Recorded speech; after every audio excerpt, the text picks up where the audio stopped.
Hola a todos, yo soy Ramón Lozano. Bienvenidos a un nuevo episodio de este podcast donde vamos a hablar de los eventos más relevantes que movieron a los mercados financieros en Estados Unidos en la semana laboral que terminó el viernes 30 de junio de 2023. En la idea de la semana vamos a hablar sobre Ferrari y en la sección educativa vamos a hablar sobre la prueba de estrés de los bancos.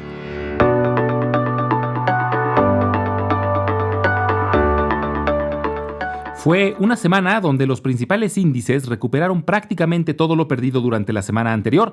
Los tres índices terminaron cómodamente en territorio positivo.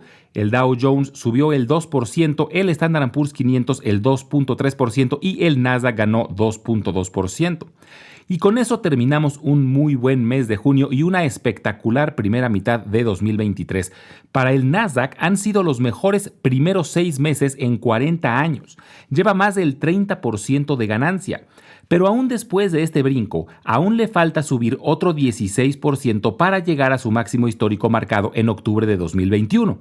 Esto habla de la severidad del bear market del año pasado, sobre todo con las empresas tecnológicas.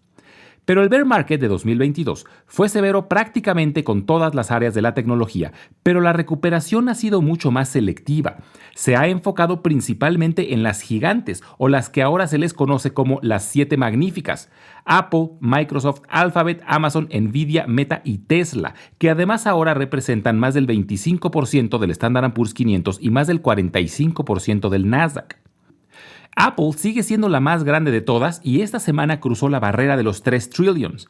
Y como recordatorio rápido, uso trillions en inglés para evitar confusión, ya que 1 billion en inglés, en español serían 1,000 millones, y 1 billón en español es 1 trillion en inglés. Entonces, para evitar la confusión entre billones y billions, uso miles de millones y de ahí paso a trillions en inglés.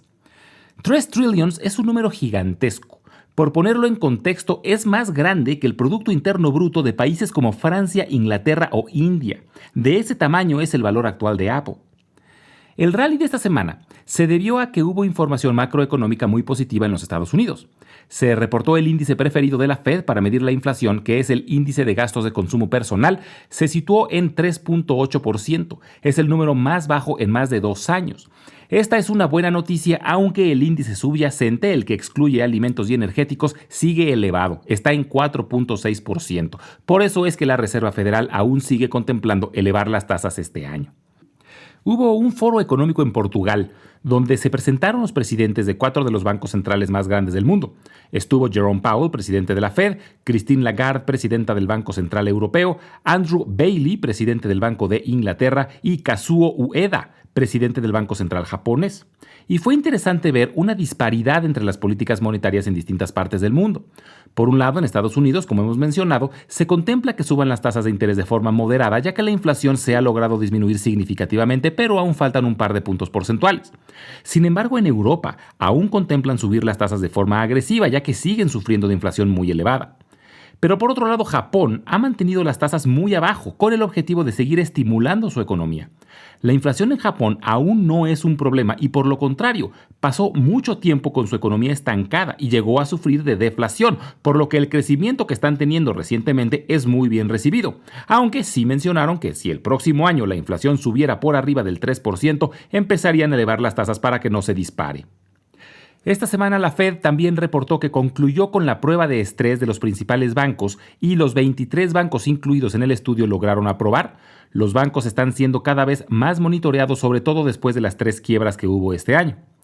Además, se publicó una revisión del crecimiento del Producto Interno Bruto de los Estados Unidos. Se reportó un crecimiento del 2% por arriba del 1.3% que se había estimado anteriormente.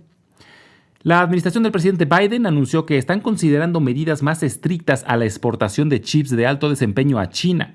Hace meses ya se habían impuesto medidas a los chips más poderosos, pero quieren restringir aún más el acceso de China a la tecnología más avanzada. Esto de inicio le pegó a las acciones de las empresas desarrolladoras de chips como Nvidia y AMD, pero recuperaron todas las pérdidas después de que sus directores comentaron que la demanda global es muy robusta y no consideran que estas restricciones causen mayor impacto en sus ventas. En temas microeconómicos, hubo un reporte muy curioso relacionado a la industria de la salud. Resulta que las acciones de empresas aseguradoras como Humana y United Health bajaron después de que se dio a conocer un estudio que muestra un incremento sustancial en lesiones de rodilla y cadera. El estudio dice que el aumento de estas lesiones se debe a que entre los adultos mayores ha crecido muchísimo la popularidad del pickleball, un deporte similar al tenis, pero en una cancha más pequeña y con una pelota que rebota menos. Esto les está costando a las aseguradoras cerca de $400 millones al año. Entre los reportes trimestrales de la semana, Walgreens, la cadena de farmacias y tiendas minoristas, reportó números desastrosos. Están teniendo un problema serio de robo hormiga. Han tratado de combatirlo colocando los artículos más valiosos detrás de acrílico asegurado con llave. Pero esto causa mucha frustración entre los clientes que tienen que esperar a que un empleado les abra el acrílico. Un analista comentaba en broma que tardas menos en que te llegue un producto por Amazon que esperar a que te abra el acrílico el personal de Walgreens. Constellation Brands reportó mejor de lo esperado, mostró un crecimiento del 9% en sus utilidades y eso que las expectativas ya eran elevadas debido a que Modelo Especial destronó a Bud Light como la cerveza más vendida en los Estados Unidos. Constellation Brands también elevó su pronóstico para el próximo año. La empresa de cruceros Carnival también reportó mejor de lo esperado. Desde la reapertura de la economía, las empresas relacionadas al turismo han tenido muchísima demanda. Hay un fuerte cambio en los hábitos de consumo de las personas en los Estados Unidos. Las personas ahora están gastando mucho más en experiencias y menos en productos. Esta semana será corta debido a que el lunes los mercados solo abrirán mediodía y el martes estarán cerrados en conmemoración del Día de la Independencia de los Estados Unidos. Y hay poca información programada, la más importante es el reporte del empleo del mes de junio que se publicará el día viernes. Los analistas estarán pendientes de ver el índice de desempleo y sobre todo si ha habido aumento en el promedio de los salarios. En cuanto a reportes trimestrales, tendremos una semana callada antes de que arranque la del segundo trimestre que empieza la siguiente semana. En la idea de la semana vamos a hablar sobre Ferrari. Su símbolo es uno de esos creativos, es RACE, o sea, race, lo que se traduciría al español como carrera. Ferrari es la legendaria marca de automóviles deportivos y de lujo que tienen el logotipo del cabalino rampante. Fue fundada por Enzo Ferrari en 1939, aunque produjo su primer automóvil hasta 1947. Y a través de los años se ha convertido en un ícono en el mundo del automovilismo gracias al diseño de sus vehículos y a su alto rendimiento. Está basada en la ciudad de Maranello, Italia. Ferrari, en gran parte, construyó su reputación basada en su participación en competencias automovilísticas, especialmente en la Fórmula 1, donde a la fecha es la escudería más ganadora de la historia. Como dato curioso, Enzo Ferrari inició en el mundo del automovilismo como piloto de carreras para Alfa Romeo. Posteriormente fundó su propia escudería, pero inicialmente usaba autos de Alfa Romeo. Enzo Ferrari inició su propia empresa en la ciudad de Módena, Italia, e inicialmente solo fabricaba piezas para autos de carreras. Durante la Segunda Guerra Mundial fue forzado a fabricar piezas para el ejército fascista de Mussolini y la fábrica de Módena fue bombardeada por los aliados. Al terminar la guerra, Ferrari movió su fábrica de Módena a Maranello y decidió empezar a fabricar automóviles completos. En 1960, Ferrari vendió el 50% de la empresa a Fiat, con el objetivo de tener un aliado que le ayudara con la fabricación. Y en 1988, Enzo Ferrari muere y Fiat compra otro 40% de la empresa, con lo que llegó a tener el 90%. En 2015, Fiat decide separar a Ferrari para convertirla en una empresa independiente y sale a bolsa usando el símbolo RACE. Desde que salió a bolsa, las acciones de Ferrari han tenido un desempeño espectacular. Se han cuadruplicado en los 8 años que lleva como empresa pública. Su desempeño financiero ha sido muy consistente y se espera que sus ingresos sigan creciendo a doble dígito por lo menos 2 años más. En parte, la marca tan reconocida que tiene y el hecho de que está dirigida a un nicho muy pequeño de los ultra ricos ha hecho que su desempeño sea mucho más constante que el resto de la industria automotriz. La mayoría de los fabricantes están teniendo problemas debido a las elevadas tasas de interés que hacen que comprar un auto se vuelva muy costoso, pero esto no ha afectado a los clientes de Ferrari. Además, tienen el margen más grande de la industria, gracias a que sus productos son un objeto muy deseado por usuarios con muchos recursos.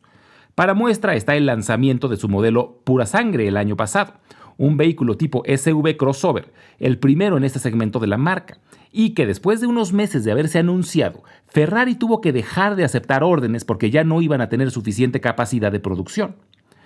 Finalmente, Existe una competencia feroz por el mercado de los autos eléctricos y muchas armadoras que están compitiendo por el grueso del mercado están lanzando vehículos que no son rentables, pero que esperan captar una rebanada del pastel y con el tiempo bajar sus costos hasta lograr ser rentables. El caso de Ferrari es diferente. Sí está planeando electrificar buena parte de su flota, pero tiene menos prisa para hacerlo. Además de que no competirá en el mercado masivo, por lo contrario, entrará en el mercado más selecto. Ahora, las acciones de Ferrari no han dejado de subir. De hecho, llevan 3 meses seguidos marcando máximos históricos. Entonces, en estos momentos es arriesgado comprar acciones. Es muy probable que tengan un respiro pronto, por lo que vale la pena esperar a una mejor oportunidad. Viendo la gráfica, se ve muy claro cómo el avance de Ferrari ha tenido un piso cercano a su promedio de los últimos 50 días, por lo que es probable que pronto vuelvan a visitar ese nivel y podría ser una buena señal de entrada. Entonces vale mucho la pena tener a Ferrari en el radar y tiene el incentivo adicional de que, aunque no podamos comprar un Ferrari, sí podemos ser dueños de una pequeñita parte de la empresa. En la sección educativa del día de hoy, vamos a hablar sobre la prueba de estrés de los bancos. Pero antes, quiero hablar rápido de un concepto matemático que en inglés se conoce como ratio. En español no hay ninguna palabra que a mí me guste para traducir ratio. En muchas ocasiones se usa el anglicismo pronunciado en español, que sería ratio. A mí me suena muy feo, pero se usa mucho. También se le dice razón o razón de cambio, pero tampoco me gusta porque siento que la palabra razón tiene otros usos más comunes. Se le suele decir también proporción, pero no es del todo correcto. Están muy relacionadas, pero no son lo mismo. También en algunos contextos se le dice relación, etc. Pero como no hay una palabra que me guste en español para traducirla, la voy a dejar en inglés como ratio. La definición de diccionario dice que es la relación cuantificada de dos magnitudes que refleja su proporción. En pocas palabras, es el resultado de la división entre dos cantidades y te dice qué tanto más grande es una cantidad comparada con otra. Y ahora sí, arrancamos con el tema. Después de la crisis financiera de 2008, la Reserva Federal de los Estados Unidos estableció distintas pruebas para saber si los bancos tienen la estabilidad financiera para sortear una crisis en el futuro. Las pruebas formalmente iniciaron en 2011 y al principio la mayoría de los bancos tuvieron problemas para lograr una calificación aprobatoria. Hasta los bancos más grandes, como JP Morgan y Bank of America, tuvieron que modificar sus planes de capital para poder cumplir con el objetivo de la Fed. Lo que la Fed analiza se basa en un concepto llamado el capital ratio. En español se le dice ratio de capital o razón de capital. El capital ratio es una medida financiera que se usa para evaluar la solidez de un banco u otra institución financiera y sirve para ver si pueden hacer frente de forma inmediata a posibles imprevistos considerando el riesgo que se asume a través de los activos que tienen en el balance. Dicho de otra forma, el banco por un lado tiene recursos de los que puede disponer fácilmente para operar y por otro lado tiene inversiones que conllevan cierto riesgo, por ejemplo créditos a personas o empresas. Y cada crédito es evaluado según su nivel de riesgo y se hace un promedio ponderado de todos esos activos. Finalmente se divide el capital entre el promedio ponderado de los activos y se convierte en porcentaje, y eso es lo que se conoce como el capital ratio. Y las entidades reguladoras tienen requisitos mínimos que los bancos tienen que cumplir. En los Estados Unidos es de 4.5%. Durante la prueba de estrés de la Fed, crea escenarios hipotéticos de crisis y analiza si los bancos van a poder mantener el 4.5% de capital ratio requerido. Y por ejemplo, un banco no puede pagar dividendos ni hacer buybacks si su capital ratio está por debajo del mínimo y necesita tomar medidas para incrementar sus reservas de capital para estar por arriba del mínimo. Esta prueba la realiza la Fed anualmente y cada año hace pequeñas modificaciones en los requerimientos. Se espera que después de la mini crisis bancaria que tuvimos en marzo, se creen nuevas regulaciones para el próximo año. Ahora, curiosamente, no todos los bancos son sometidos a la prueba de estrés. Este año solo se evaluó a los 23 bancos más grandes de los Estados Unidos. Esto porque hay más de 4,000 bancos en Estados Unidos y el gobierno no tiene la capacidad de evaluarlos a todos. Entonces, solo evalúan a los más grandes debido a que un colapso de un banco grande puede ser un problema catastrófico. Pero como vimos en marzo, el colapso de un banco mediano o pequeño es mucho más fácil de ser rescatado, ya sea por el gobierno o por otro banco.